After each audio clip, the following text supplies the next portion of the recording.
This is an India Today exclusive. I'm being joined by Hillel Neuer, who is the Executive Director of UNWatch and testified before the US Foreign Relations Committee with regards to the UNRWA expose, that's the UNRWA, and their involvement with terrorists or the Hamas in the October 7th deadly terrorist attacks. Thank you so much, Hillel, for joining us here on India Today. Let's begin with the Foreign Relations Committee where you testified. What's the situation on the ground that you explained to them, and how has this entire incident impacted and affected the credibility of UNRWA itself?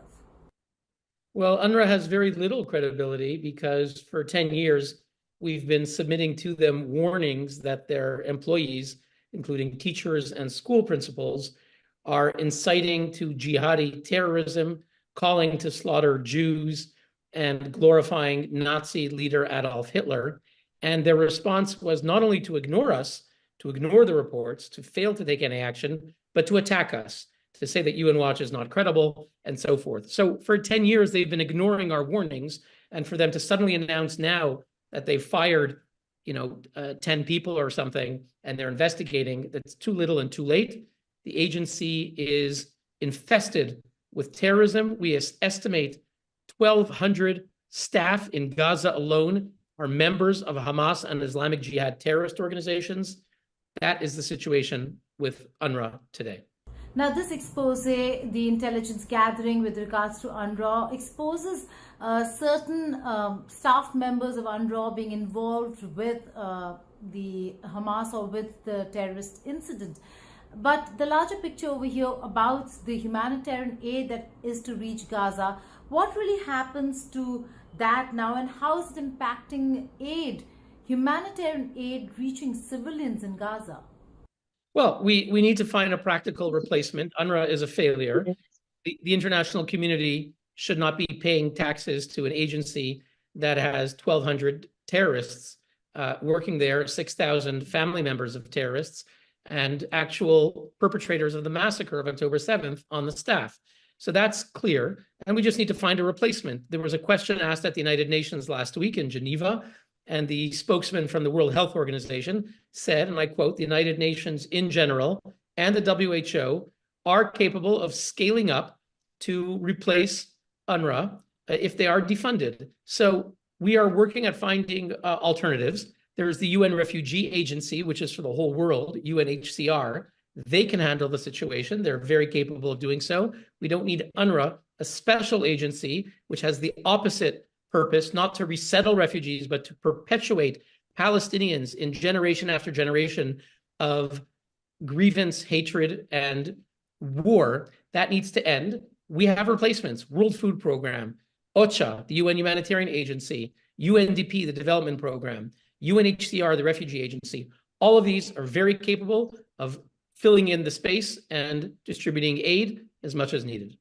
Right, but Hillel, the UNRWA works under the United Nations, and UN Secretary General Antonio Guterres in a recent statement has asked those countries that have halted their funding for UNRWA to not do that and continue their aid operations, so to ensure that humanitarian aid really reaches those Palestinian refugees.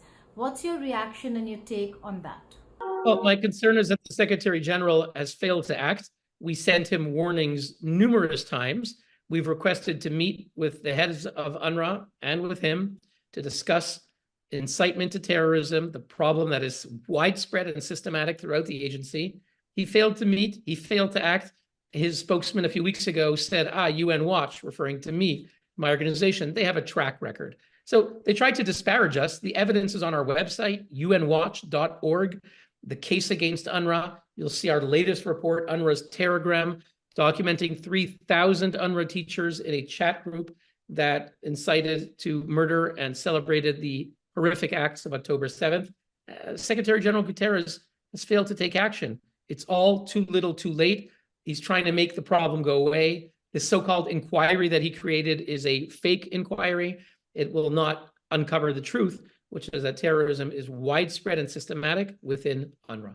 Now, did the UN Watch, ahead of October 7th attacks, warn the UN body, that's the world body, United Nations, of such involvement of staff members of UNRWA with certain elements within Hamas that were planning attacks in the past as well? We have documented over the years certainly widespread incitement to jihadi terrorism, meaning teachers like Elham Mansour of UNRWA in Lebanon saying, by Allah, you need to slaughter all the Israelis and the Jews and the Zionists, and whoever doesn't do so is breaching their obligations to Allah. So we had open calls to slaughter Jews. We had Riyad Nimr, a teacher for UNRWA, who celebrated the massacre of Jewish worshipers in a synagogue in Jerusalem in 2014. Many other instances documented in reports that we sent in 2015, 3 different reports, 2017, 2019, 2021, this year in March, this year in November, 2023 rather, in March and November, and then finally in January, just a week ago, I presented to the United States Congress our report, UNRWA's Terrorgram. Each of these reports consisted of a warning to the UN that terrorism support was widespread.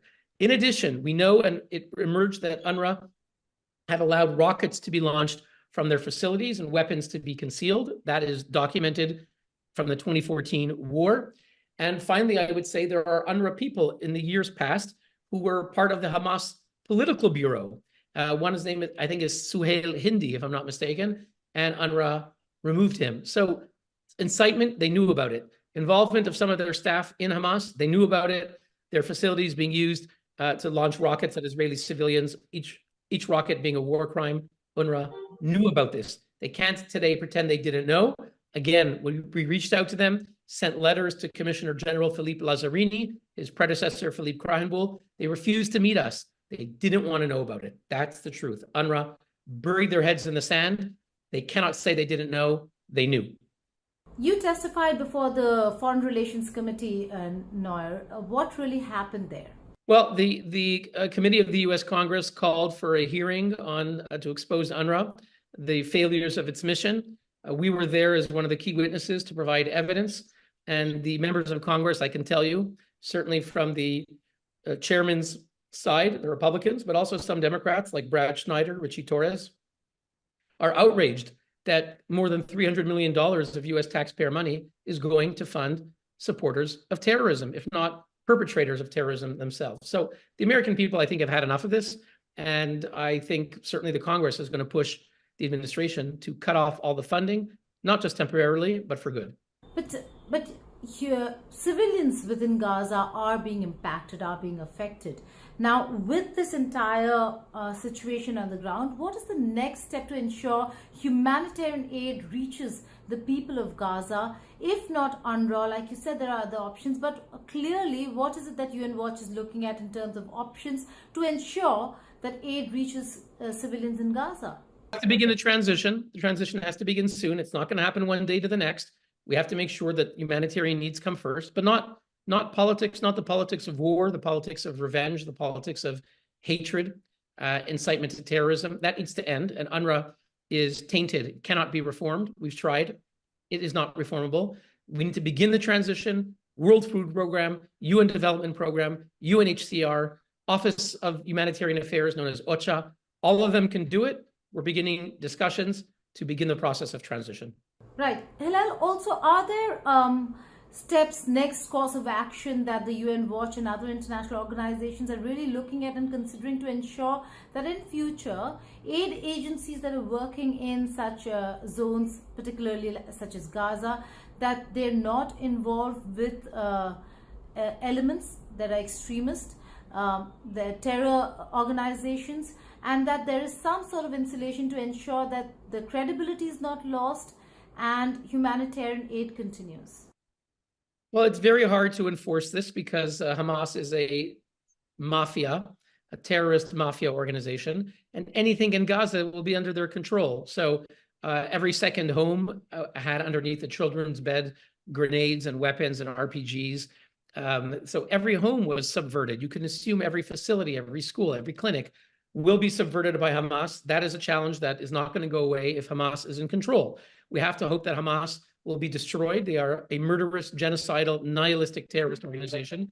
We pray that they will be destroyed and that they will no longer be able to subvert UN agencies. Zooming out a little, the larger picture over here, Hillel. At the end of the day, where and how does UN Watch really look at a solution to this entire conflict, to this entire crisis? Is two-state solution the way forward? Well, look, the problem with UNRWA is that the international community said there must be a Palestinian state. Okay, we tried to figure that out in Gaza. Israel withdrew completely. They had control of it. They turned it into a terror state. The West Bank, Israel pulled out of all the main cities, Ramallah, Jenin, Hebron, Nablus, and so forth. Terrorists are also entering there, those connected to Fatah, known as the Lion's Den in Jenin. But UNRWA says that it's not enough. You have to give us Israel as well. The Palestinians from 75 years ago are all going to return. In India, in South Asia, you had exchange of population. And no one is saying 75 years later, everyone is going to start upending countries and people going back and forth. So this notion is absurd. The way we'll get peace is for the Palestinians to recognize that there is legitimacy for a Jewish state. Right now, they think it is not legitimate. There is a hostage crisis. There's also a humanitarian crisis in Gaza. How can then organizations, international community really look at bringing about peace? Can there be peace? Can there be some sort of normalcy in or between Israel and Palestine? Peace can come, and it will come when there is recognition by the Palestinians that it is legitimate for Jews to have a state in their ancient ancestral homeland. The United Arab Emirates recognize this. There's peace. Egypt and Jordan, there's peace agreements. Same with Bahrain and Morocco. So Arab states who've recognized the legitimacy of a Jewish state have full peace agreements. The Palestinians refuse to recognize the legitimacy of a Jewish state anywhere. Until that happens, sadly, we will not see peace. Hillel Noyer, thank you so much for joining us here on India Today. Thank you.